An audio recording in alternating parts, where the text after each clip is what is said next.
নমস্কার, দ্য ওয়ালে আপনাদের স্বাগত। আজকের বিষয় ওবায়দুল কাদেরের চোখে কারা আওয়ামী লীগের জন্য বেঈমান বা মির্জাফর, এবং এই প্রবীণ নেতা কেন হঠাৎ দলে এইভাবে সরব হলেন। হয়তো অনেকে জানেন, অনেকে জানেন না। দ্য ওয়ালে রবিবার রাতে আমরা একটি খবর আপলোড করেছিলাম, যেখানে এই বিষয়টি বিস্তারিতভাবে বলা হয়েছিল যে রবিবার বিকেল থেকে রাত পর্যন্ত বাংলাদেশ আওয়ামী লীগের একটি ভার্চুয়াল সভা অনুষ্ঠিত হয়। সেই সভায় উপস্থিত ছিলেন শেখ হাসিনা দলের সভানেত্রী, উপস্থিত ছিলেন সাধারণ সম্পাদক ওবায়দুল কাদের এবং দলের জাতীয় ও কেন্দ্রীয় নেতৃবৃন্দ। সব মিলিয়ে প্রায় 20-22 জন তারা এই সভাতে ভাষণ দিয়েছেন। কম বেশি সকলেই রাজনৈতিক বক্তব্য পেশ করেছেন এবং মূল সুর ছিল যে শেখ হাসিনাকে সসম্মানে তাকে দেশে ফেরানো হবে, তার জন্যে সকলকে ঐক্যবদ্ধভাবে কাজ করতে হবে এবং এর জন্যে যা যা করণীয় সেই অঙ্গীকার ছিল অধিকাংশ নেতার ভাষণে।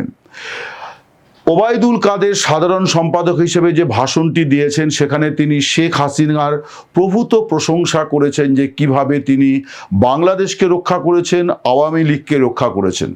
কিন্তু এরই মধ্যে ওবায়দুল কাদেরের ভাষণের কিছু অংশ ছিল যা অনেকের কানে বেজেছে এবং এখন আওয়ামী লীগের অভ্যন্তরে এই নিয়ে তুমুল আলোচনা চলছে। আমি প্রথমে আপনাদের সুবিধার্থে বলি যে ওবায়দুল কাদের রবিবারের বৈঠকে ঠিক কি বলেছেন। তিনি প্রথমে একটা পর্যায়ে এসে তিনি শেখ হাসিনার উদ্দেশ্যে বলেছেন যে বর্তমান রাষ্ট্রপতি এবং বর্তমান সেনাপ্রধান তাদের ভূমিকা কি, তাদের ভূমিকা কি এটা সকলেই জানেন। অর্থাৎ তারা আওয়ামী লীগের বিরোধিতা এবং আওয়ামী লীগ যাতে আবার রাজনীতিতে ফিরতে না পারে তার জন্য নানান ধরনের পরিকল্পনার অঙ্গ এখন রাষ্ট্রপতি এবং সেনাপ্রধান, এটাই আওয়ামী লীগের বক্তব্য। 5 আগস্ট 2024 যে তথাকথিত গণ অভ্যুত্থানে শেখ হাসিনা ক্ষমতাচ্যুত হন, সেই অভ্যুত্থানকে ত্বরান্বিত করার পেছনে সেনাপ্রধান ওয়াকারুজ্জামানের একেবারে সক্রিয় ভূমিকা ছিল বলে আওয়ামী লীগ মনে করে। তারা দলগতভাবে সেনাপ্রধানকে মির্জাফর আখ্যা দিয়েছেন। শেখ হাসিনা ক্ষমতাচ্যুত হওয়ার পর বাংলাদেশে যে অন্তর্বর্তী সরকার গঠিত হয়েছিল মোহাম্মদ ইউনূসের নেতৃত্বে, সেই সরকার গঠনের প্রক্রিয়াতে গুরুত্বপূর্ণ ভূমিকা নিয়েছিলেন রাষ্ট্রপতি মোহাম্মদ শাহাবুদ্দিন। রাষ্ট্রপতি মোহাম্মদ শাহাবুদ্দিন ইউনূস সরকারের আনা সেই অধ্যাদেশটি চোখ কান বুজে সই করে দেন, যে অধ্যাদেশে আওয়ামী লীগের কার্যক্রম নিষিদ্ধ করার সিদ্ধান্ত নেওয়া হয়েছিল। তিনি তাতে স্বাক্ষর করেন। ক্ষমতার হাত বদল হয়ে নির্বাচনের পর তারেক রহমানের নেতৃত্বে বিএনপি ক্ষমতায় এসেছে। এই বিএনপি ক্ষমতায় আসার পর সংসদের প্রথম ভাষণে বর্তমান রাষ্ট্রপতি মোহাম্মদ শাহাবুদ্দিন তিনি বলেছেন যে স্বাধীনতার ঘোষক জিয়াউর রহমান। কিন্তু বাংলাদেশের আওয়ামী লীগ শুধু নয়, আওয়ামী লীগের বাইরেও বহু অংশের মানুষ মনে করেন যে স্বাধীনতার প্রকৃত ঘোষক বঙ্গবন্ধু শেখ মুজিবুর রহমান। ওবায়দুল কাদের এই দুজনের বক্তব্য পদক্ষেপ নিয়ে প্রশ্ন তুলেছেন এই জন্যে যে এই দুজন, তার মধ্যে শাহাবুদ্দিন তিনি কর্মজীবনের আগে তিনি আওয়ামী লীগের রাজনীতির সঙ্গে যুক্ত ছিলেন এবং তার জন্যে জেল খেটেছেন। অন্যদিকে ওয়াকারুজ্জামান সেনাপ্রধান, তিনি শেখ হাসিনার পরিবারের অর্থাৎ আত্মীয় এবং তিনি অত্যন্ত ঘনিষ্ঠ ছিলেন। অন্যদিকে শাহাবুদ্দিন, তাকেও রাষ্ট্রপতি পদে বেছে নিয়েছিলেন স্বয়ং শেখ হাসিনা। এই ব্যাপারে দলে কোনো আলাপ আলোচনা হয়নি, এটাই আওয়ামী লীগের অন্দরের খবর। ওবায়দুল কাদের রবিবারের বৈঠকে এটাই বলতে চেয়েছেন শেখ হাসিনার উদ্দেশ্যে যে এই যে দুজনকে তিনি বাছাই করেছিলেন, এই বাছাইটি সঠিক ছিল না। এরপরে তিনি তার বক্তব্যে দীর্ঘায়িত করতে গিয়ে দলের নেতৃত্ব নিয়ে কয়েকটি কথা বলেছেন, গুরুত্বপূর্ণ বলে সেগুলি মনে করছেন। সত্য মিথ্যা এই নিয়ে তিনি কতটা সঠিক, তিনি কতটা বেঠিক, সেই বিতর্ককে পাশ কাটিয়ে অনেকেই ওবায়দুল কাদেরের বক্তব্য নিয়ে আলোচনা করছেন যে তিনি শেখ হাসিনাকে বলছেন যে আপনি স্টেটসম্যান পর্যায়ে মানে আপনি সেই উচ্চতায় উঠে গিয়েছেন, আপনাকে পরামর্শ দেওয়ার ধৃষ্টতা আমার নেই। তবু আওয়ামী লীগের একজন কর্মী হিসেবে আমি বলতে চাই যে নেতৃত্বে এমন কাউকে বসাবেন না যারা দলের সঙ্গে বেইমানি করেছে। বলেছেন যারা একবার বেইমানি করে তারা আজীবন বেইমানি করে, ফলে বেইমানরা যেন দলের নেতৃস্থানীয় পদে বসতে না পারে এই ব্যাপারে তিনি যেন সতর্ক থাকেন। এবং এইটা বলতে গিয়ে ওবায়দুল কাদের বলেছেন যে রাজনীতিতে এই ধরনের সিদ্ধান্তের ক্ষেত্রে আবেগের কোনো প্রশ্ন ওঠে না, আবেগকে প্রশ্রয় দেওয়ার কোনো প্রশ্ন নেই, রাজনীতিকে রাজনীতির মতো করে সিদ্ধান্ত করতে হয় রাজনীতিতে। ফলে শেখ হাসিনা যেন আগামী দিনের নেতৃত্বে কাকে আনবেন, কাদের আনবেন, তাতে যেন কোনো আবেগ নয় বরং যুক্তি, বাস্তব পরিস্থিতি এইগুলি যেন প্রাধান্য পায়। তিনি আরও একটি কথা বলেছেন যে অবজেক্টিভ সিচুয়েশন অর্থাৎ বাস্তব যা পরিস্থিতি তাতে আওয়ামী লীগের পক্ষে অনেক সমর্থন আছে, কিন্তু তিনি বলছেন যে এই সমর্থনটাই যথেষ্ট নয় দলের ঘুরে দাঁড়ানোর জন্যে। দলের ঘুরে দাঁড়ানোর জন্যে সাবজেক্টিভ অ্যানালিসিস দরকার।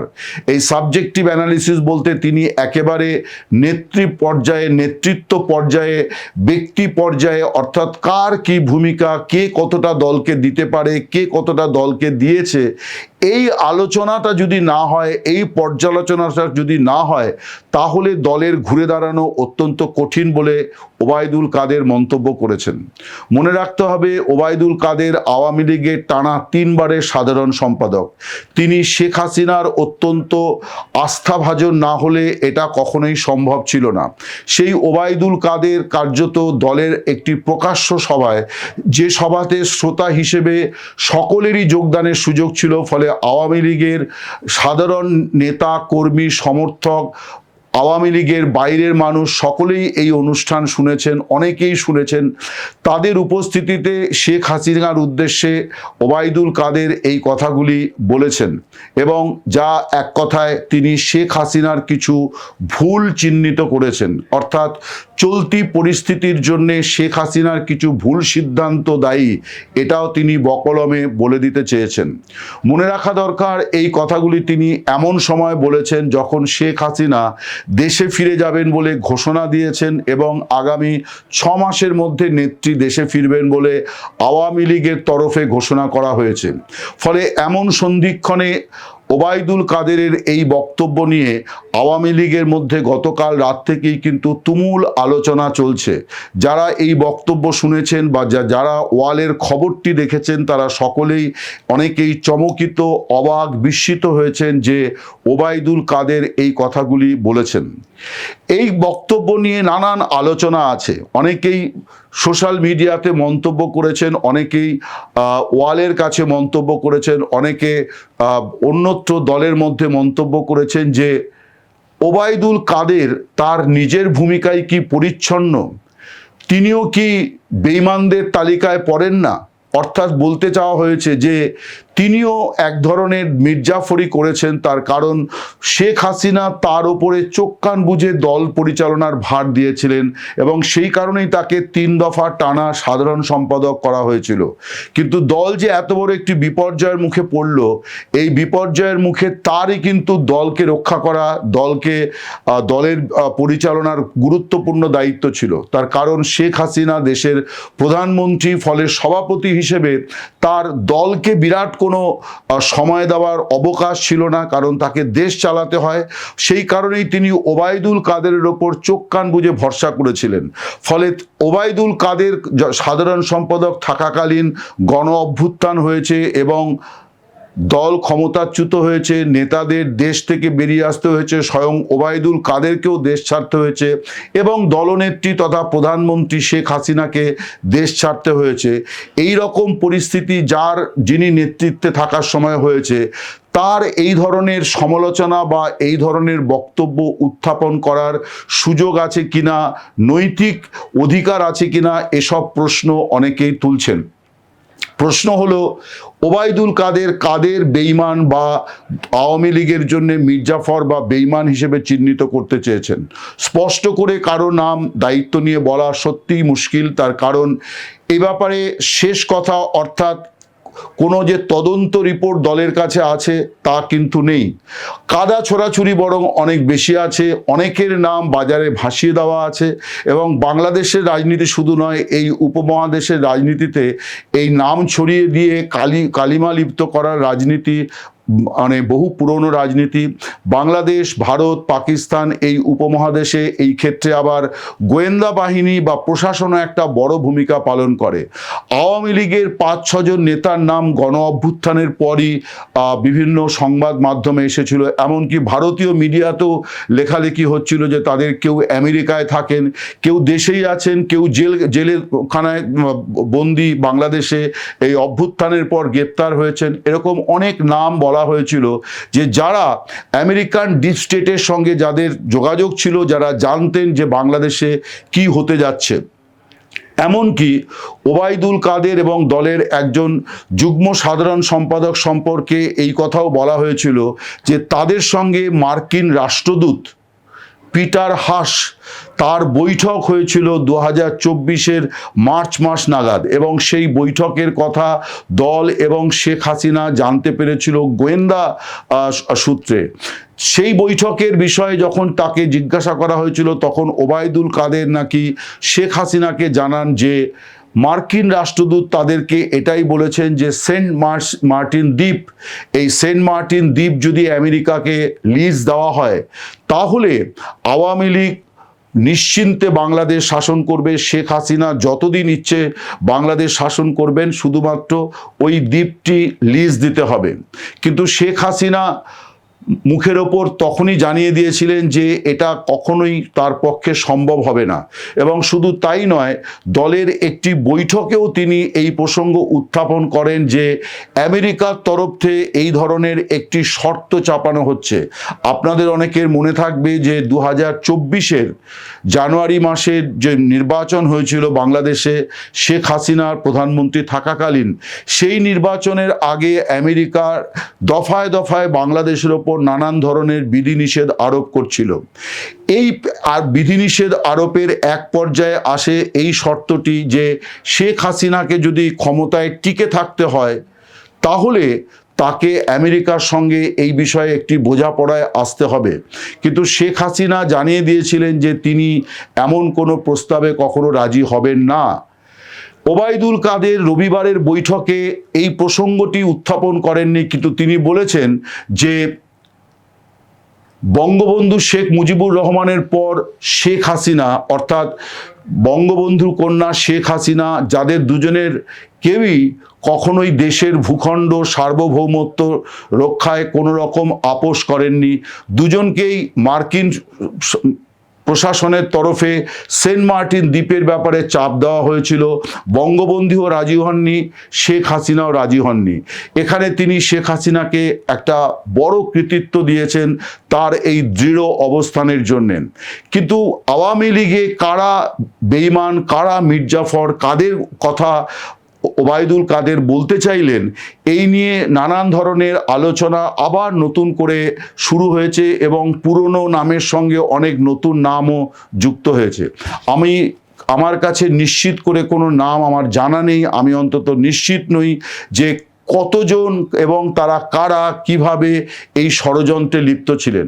কিন্তু ষড়যন্ত্র যে হয়েছিল এ নিয়ে কোনো সংশয় আমার কাছে নেই, তার কারণ আমি পরবর্তী সময়ে নানান ঘটনা থেকে এটা বুঝতে পেরেছিলাম যে এই গণ অভ্যুত্থান ছিল আসলে বিদেশি শক্তির একটি পরিকল্পিত উদ্যোগ, যেটার অন্যথা হওয়ার কোনো সুযোগ ছিল না। এবং আওয়ামী লীগের অজ্ঞাতে অর্থাৎ নেতৃত্বের সকলের অজ্ঞাতে এটা হয়নি, প্রশাসনের সকলকে অন্ধকারে রেখে এটা হওয়া সম্ভব ছিল না। এবং ওবায়দুল কাদের অন্তত দুজন শীর্ষস্থানীয় ব্যক্তির নাম ওই অনুষ্ঠানেই বলেছেন, অর্থাৎ বর্তমান রাষ্ট্রপতি এবং বর্তমান সেনাপ্রধান, যাদের দুজনকেই মনোনীত করেছিলেন, নিয়োগ দিয়েছিলেন শেখ হাসিনা, তাদের দুজনের ভূমিকা যে বেইমানি, যে মির্জাফরি বেইমানি, এই বিষয়টি ওবায়দুল কাদের বৈঠকে স্পষ্ট করেই উল্লেখ করেছেন। এখন প্রশ্ন হচ্ছে যে কেন ওবায়দুল কাদের হঠাৎ করে দলে এই বিষয়গুলি নিয়ে সরব হলেন? এটা নিয়েও আওয়ামী লীগের অন্দরে প্রচুর আলোচনা চলছে। অনেকেই বলছেন যে আওয়ামী লীগের সাধারণ সম্পাদক হিসেবে শেষ কয়েকটি বছর তার যে ভূমিকা ছিল সেই ভূমিকা মোটেই নেতৃস্থানীয় ছিল না। সেই ভূমিকা সঠিকভাবেই সাধারণ সম্পাদকের যে ভূমিকা থাকা উচিত ছিল সেটা ছিল না। তিনি দল সংগঠন সম্পর্কে খানিকটা উদাসীন মনোভাব তার মধ্যে লক্ষ্য করা গিয়েছিল, যার প্রভাবও কিন্তু পড়েছিল এই দলের এই বিপর্যয়ের মধ্যে। অর্থাৎ দলের মধ্যে দলকে কেন্দ্র করে এক ধরনের শিথিলতা তৈরি হয়েছিল। এর দায় ওবায়দুল কাদের অস্বীকার করতে পারেন না, এটাও অনেকে বলছেন। এবং তারা বলছেন যে ওবায়দুল কাদের এখন বুঝতে পেরেছেন যে আজ হোক কাল হোক আওয়ামী লীগের কাউন্সিল হবে, নতুন নেতৃত্ব আসবে, এবং তিনি বুঝতে পেরেছেন যে তিনি আর সাধারণ সম্পাদকের পদে থাকবেন না। যদিও একথাও ঠিক যে তিনি তার খানিক অসুস্থতাও আছে, তার পক্ষে পূর্ণ সময়ে দৌড়ঝাঁপ করে সাধারণ সম্পাদকের দায়িত্ব পালন করাও খুব সহজ হবে না। যদি তারা দেশে ফিরেও যান তাহলেও তার পক্ষে সেটা সম্ভব হবে না। কিন্তু অনেকে বলছেন যে তিনি সাধারণ সম্পাদকের পদ থেকে সরে যাবেন, এটা তিনি বুঝতে পেরেছেন। শুধু তাই নয়, তার অনুগামীরাও দলে খুব গুরুত্বপূর্ণ জায়গায় আর ফিরতে পারবেন না, এটাও তিনি খানিকটা হয়তো আশঙ্কা বা অনুমান করছেন। হয়তো সেই সব জায়গা থেকেই তিনি এই বৈঠকে, যেখানে জাতীয় এবং কেন্দ্রীয় নেতৃবৃন্দ উপস্থিত ছিলেন স্বয়ং শেখ হাসিনা, সেখানে তিনি এই প্রসঙ্গগুলি উত্থাপন করেছেন এবং বলার চেষ্টা করেছেন যে দলের এই ধরনের সিদ্ধান্ত, অর্থাৎ আগামী দিনে যে গুরুত্বপূর্ণ সিদ্ধান্তগুলি শেখ হাসিনা নেবেন, যেটার ব্যাপারে তিনি ইতিমধ্যেই বলে রেখেছেন যে এখনই তার উদ্দেশ্য এটা নয় যে দলে ব্যাপক ধরনের সাংগঠনিক পরিবর্তন করে দেওয়া। তিনি বরং এই সময় চাইছেন যে কিভাবে দেশে দলকে পুনরায় আগের জায়গায় ফেরানো যায়, এবং তিনি দেশে ফিরে যাবেন। তারপর দল একটা স্বাভাবিক পরিস্থিতিতে এলে তারপর তিনি ময়না তদন্ত করবেন।